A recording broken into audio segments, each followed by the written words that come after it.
दोस्तों, संधि की इसी श्रृंखला में आगे बढ़ते हुए पार्ट 2 में अपन जिस संधि को ले रहे हैं अयादि संधि और दीर्घ संधि। इन दोनों संधियों के फॉर्मूले यहाँ पे लिखे हुए हैं, तो आपको याद करने हैं। ठीक है, अब इनको हल कैसे करेंगे? देखो, जहां तक बात रही गुण संधि, वृद्धि संधि और दीर्घ संधि, इन चारों में थोड़ा सिस्टम एक जैसा ही चलता है, लेकिन आगे जो अपन अयादि संधि और यण संधि के बारे में सब पढ़ेंगे तो उसमें क्या है, थोड़ा सा सिस्टम थोड़ा चेंज होता है, हल्का सा। कैसे चेंज होता है वो भी देखिए। जैसे अयादि संधि से स्टार्ट करते हैं। ठीक है, देखिए ने देर का है, चलो ठीक है, ये फॉर्मूला है पहले, देखो है ना। ए के सामने स्वर हो तब आई बनता है। ए के सामने, आई के सामने स्वर हो तो आई, ओ के सामने स्वर हो तो आओ, और आओ के सामने स्वर हो तो आओ। अब ये स्वर क्या होते हैं आपको पता होना चाहिए कि स्वर क्या होते हैं, क्योंकि मैंने शुरुआत में बताया था कि स्वर क्या होते हैं, व्यंजन क्या होते हैं। आपको अगर संधि सही ढंग से समझनी है तो पहले वाले वीडियो को आप जरूर देखें, और एक भी पॉइंट, एक भी समय मतलब पूरा देखे उसको, मतलब टाइम वेस्ट नहीं करें, मतलब पूरा देखे तभी आपको समझ में आएगा। देखें, जैसे स्वर मैंने बता दिया था कि आ ई से लगा के ई ओ री ए आई ओ अम अह, यानी अह तक जो शब्द होते हैं वो क्या होते हैं? स्वर होते हैं। क्या होते हैं? स्वर होते हैं, ध्यान रखना। यहाँ पे जो सूत्र है, सूत्र क्या बोल रहा है कि ए, छोटा ए के सामने जब स्वर होगा तो ऐ, और बड़े ए के सामने जब स्वर होगा तो आई। ए का क्या बन जाएगा? आ, क्योंकि देखो बड़ी हो रही है, बड़ी में आ आएगा, छोटी में ए आएगा। जबकि ओ छोटा है तो औ बनेगा, औ बड़ा है तो आ वह बनेगा। ए और आ का अंतर ही से और कुछ नहीं है ना। मतलब याद करने का बहुत आसान तरीका है कि छोटा ए है तो ए आएगा, बड़ा ए है तो आ आएगा, छोटा ओ है तो ए आएगा, और बड़ा ओ है तो आ आएगा। बाकी वह तो यह और वह सेम ही। ठीक है, तो हल करते हैं। देखिए, ने तो ऐसा कैसे ही, ये अपन ने लिखा, हल करने का अलग तरीका कैसे है, ध्यान रखना। ने अपन को पता है कि इसमें एक मात्रा लग रही, मतलब छोटा ए है इधर, और प्लस के बाद में क्या है? ए क्या है? प्लस से पहले तो ए होना चाहिए, प्लस से पहले ए है, छोटा ए, कोई समस्या नहीं। प्लस के बाद में क्या है? ए, स्वर है। क्या है? स्वर है। स्वर होता है ए के सामने, जब स्वर होता है तो जोड़ते क्या है? ऐ जोड़ते हैं, तो प्लस लगा के लिख दो ए, ये। ठीक है, बाकी क्या बच रहा है? अनम, ये अनम लिख दो, न मैं, ये लिख दिया। अब इसको जोड़ो। देखिए, मैंने बताया था कि किस प्रकार से जोड़ना है। जैसे कह के अंदर अगर अपन को ऊ जोड़ना है तो छोटा ऊ जोड़ना है तो मात्रा कैसी लगाओगे? ऐसी, तो जुड़ गया। तो वैसे के वैसे ही इसमें भी जोड़ना है। जोड़ो। देखिए, ने का महीना है, ने के अंदर ए ये जोड़ेंगे तो न और ये बन जाएगा। ए इसके अंदर जोड़ेंगे तो न, और ये ऐसे कैसे आ गया? और बोला कि मैंने प्लस से ही जो बाद वाला अक्षर जो होता है ये हमेशा हटता है, ये मैंने पहले ही बोला है। तो ये हट गया, क्या बचा? न मैं, तो क्या बन गया? नयनम। बैठ गई दिमाग में। आगे देखें, इधर आगे लिखते हैं इसको, नयनम। ओके, अगला वर्ण है विधि, विधेय प्लस अक,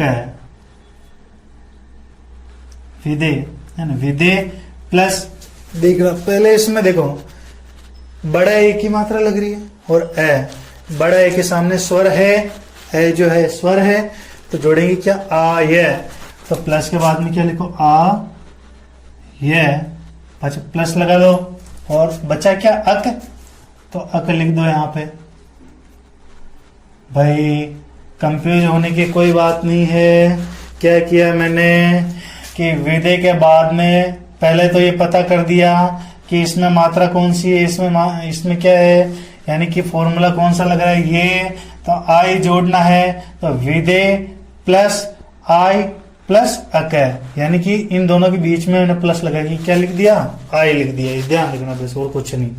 ठीक है, जोड़ेंगे इसको तो वी तो ऐसे कैसे आएगा भाई, वी तो ऐसे कैसे आ गया, वी और दे में आ जोड़ेंगे तो क्या हो जाएगा, दा, ये बचा, ये प्लस से बाद वाला हमेशा हटता है, ये हटेगा, क्या बचा, क, तो क, बिंदु है बचे, विसर्ग है तो विसर्ग लगा दो, क्या बन गया, विधायक, बैठ गई दिमाग में।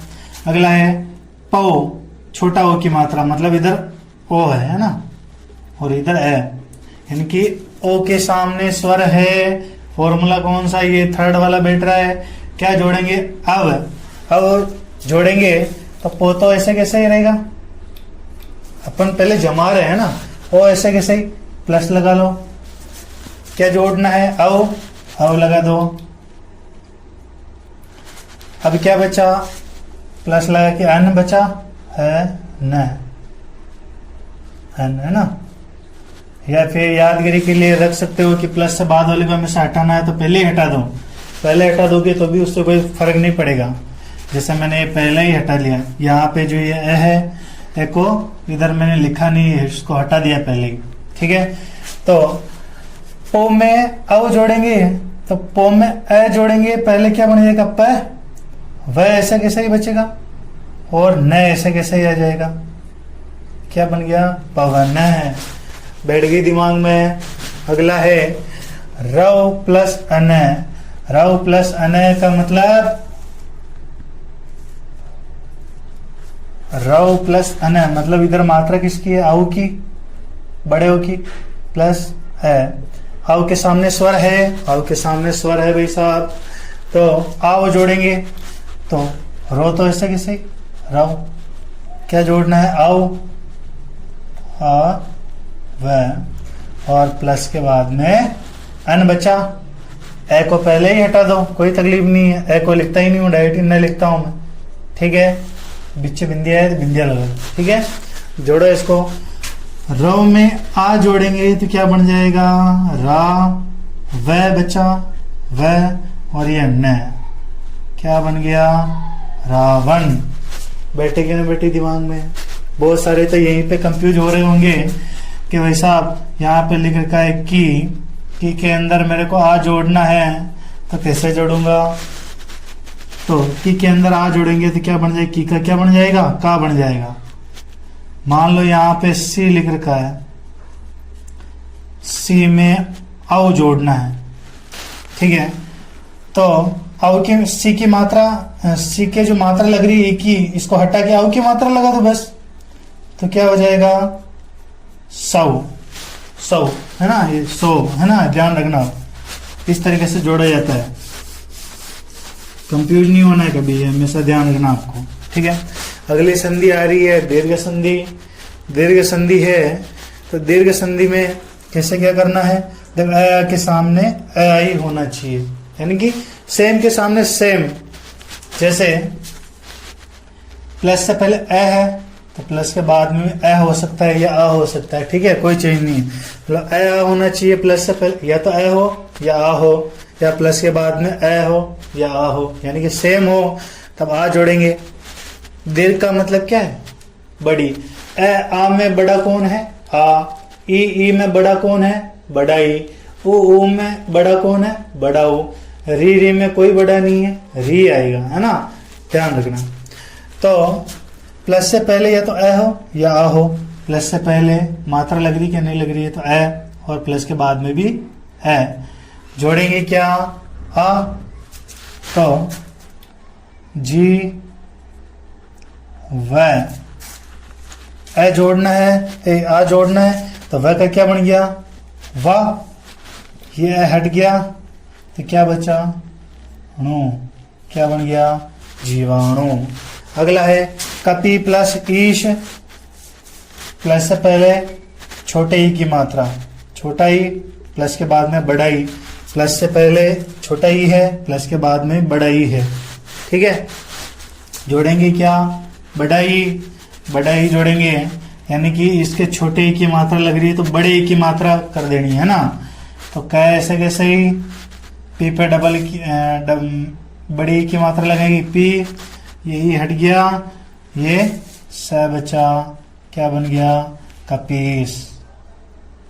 ठीक है, अब मैंने पहले ही बताया था कि आप दो अक्षरों को सेम भी जोड़ सकते हैं। जैसे ऐसा जोड़ते हैं तो आपने गलत होने की संभावना रहती, कैसे रहती, देखो मैंने पहले भी उदाहरण दिया था कि इस तरह किस तरीके से करेंगे, तब जिस तरीके से मैं करा रहा हूँ इस तरीके से करोगे तो कोई आपको समस्या नहीं आएगी, कोई भी गलत नहीं होगा।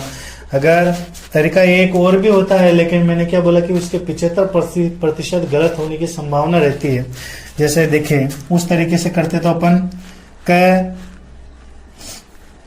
ये पी है, पी के अंदर बड़ी ई जोड़नी है तो क्या बनेगा, क पी, और ये स बचा तो स लिख दिया। ऐसे भी जोड़ सकते थे, मतलब ये फॉर्मूला, जैसे क के अंदर डायरेक्ट ई जोड़ दिया तो क्या बन गया, छोटा ई बन गया, एक ई बन गया, इस तरीके से। लेकिन इस तरीके से करना कभी कभी गलत भी हो जाता है, इसलिए अपन को तो वो सिस्टम अपनाना है कि इन दोनों वर्णों के मिलने पर ये वर्ण बनता है तो इसी वर्ण को जोड़ना है, अब गलती नहीं होगी आपके, है ना। और इस तरीके से करने पर मैं जो तरीका बता रहा हूँ इस तरीके से करोगे तो आपके कहने का मतलब गलत नहीं होगी और आपको संधि की पहचान करना भी आ जाएगा। मतलब अगर मान लो ओ के सामने अगर स्वर है तो आप सोचोगे कि यार कि ओ के सामने स्वर वाला फॉर्मूला किसके, कौन सी संधि के अंदर है, अरे यार ये तो अयादी संधि के अंदर है। तो मतलब ये वाला जो संधि दे रही है इसके अंदर संधि कौन सी है, अयादी संधि। क्योंकि परीक्षा में आपसे पूछा जाता है कि बताइए गिरी प्लस ईश, इसमें कौन सी संधि है, तो आप क्या सोचो, गिरी, री ई की मात्रा लग रही है प्लस पाछो ई, यानी कि दोनों साइडों में ई है, दोनों साइडों में ई है, तो फॉर्मूला कौन सी संधि के अंदर, दीर्घ संधि, मतलब उसके अंदर संधि कौन सी है, दीर्घ संधि है। इस तरीके से पता चलेगा आपको, है ना। अगला हल करते हैं, गुरु प्लस उपदेश है, गुरु प्लस उपदेश। देखिए इधर भी ऊ, इधर भी ऊ, दोनों साइडों में सेम है, जोड़ेंगे क्या, बड़ा ऊ, तो देखिए क्या बनेगा इसका, गो तो ऐसे कैसे आएगा, रो, रो, ये वो हट जाएगा, पदेश, क्या बचा, पदेश, पीछे विसर्ग है तो विसर्ग लगा दो, क्या बन गया, गुरोपदेश। बैठ के दिमाग में।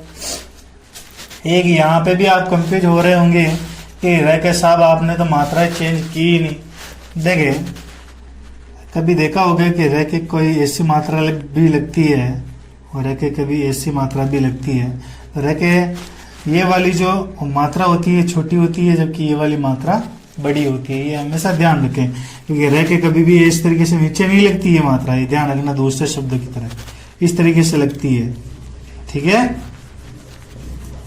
अगला है अपने मातृ प्लस ऋणम। देखो प्लस से पहले ये जो नीचे मात्रा लग रही है री की मात्रा है, री से ऋषि वाले की, है ना, और प्लस के बाद में भी री से ऋषि है, दोनों साइडों में री है, तो जोड़ेंगे क्या, री, संधि कौन सी है, दीर्घ संधि, तो जोड़ेंगे माँ, री की मात्रा जोड़नी है। देखो री की मात्रा तो पहले लगी हुई तो जोड़नी है ही नहीं, लगी हुई है तो नहीं जोड़नी है, नहीं लगी हुई, नहीं लगी होती है तब जोड़नी होती है, ध्यान रखना। तो मातृ, ये इसको हटा दो प्लस से बाद वाले को, क्या बचा, णम, क्या बच गया, णम, क्या बन गया इसका, मातृणम। बैठ गई दिमाग में। तो अगले पार्ट में हम लेंगे अगली संधि, यण संधि। ठीक है, जब तक जय हिंद जय भारत। अगर आपको कोई भी समस्या आती है किसी भी तरीके से, अगर कोई भी संधि समझ में नहीं आती है तो आप कमेंट कर सकते हैं, मैं उसका जवाब जरूर दूंगा।